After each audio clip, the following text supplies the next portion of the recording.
So you've known about this story for a long time because I spent quite a bit of time in Bowling Green.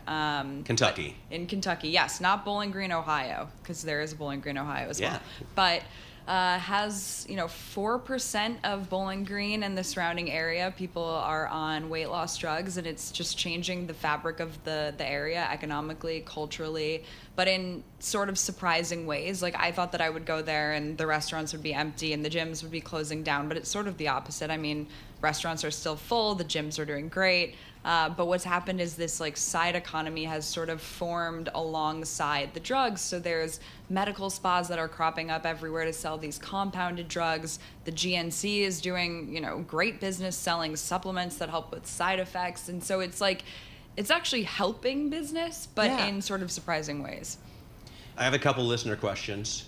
Okay. Do we have time? As long as they're pertinent to this story. Yes. So listener writes in, related to this story. What happens if you take the pill and you're in shape? Which is, I think, a good question, because a lot of people, especially, like on the Upper East Side, they're already skinny, but they want to take it anyway. Right. Well, I mean, that's the thing. It's like doctors shouldn't be prescribing these drugs because it's a prescription drug. But is it a problem? Do you stop eating and then you become like anorexic, or? I mean, it could be dangerous. Like, if you don't need to lose that much weight and you're on a weight loss drug that's really effective, probably not. Leads well into the second question. When do these become over the counter and affordable? Well, that's a good question. Yeah. I mean, they're probably never.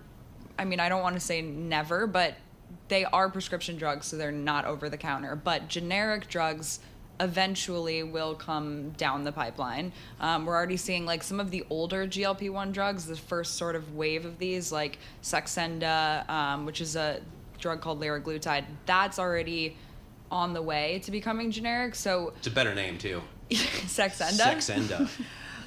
Or Sextarta would be better. Okay, all right. I'm going to put you on the side for a moment. So go back to your story, because it's really cool. You guys, it was several reporters involved in it, and you really get into the specifics of the people there. How did you find it, though? Yeah, so, I mean, we worked with the data team, and we worked with this analytics firm called Purple Lab, and they gave us 3 zip code level data, which, kind of gives you like a city and then the surrounding area. So we looked all across the U.S. We wanted to see what the Ozempic hotspots were. And, Bowling Green wasn't the only one that came up in the data. There was Huntsville, Alabama. There was like a few other areas. But Kentucky as a state has the highest concentration of weight loss drug users. So we were like, this is probably a good place to start.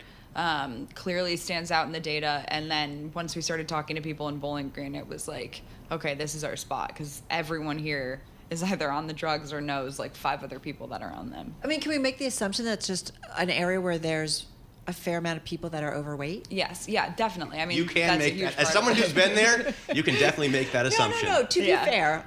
Yeah, I mean, the obesity rates are high there, the diabetes rates are high there, and in Kentucky across the board. So it's actually a good thing that there's a lot of people taking these drugs in that area, because it means hopefully it's helping with not just Kentucky conditions. I mean, you get off the airplane at CMH in Columbus, Ohio, and you notice that immediately as well.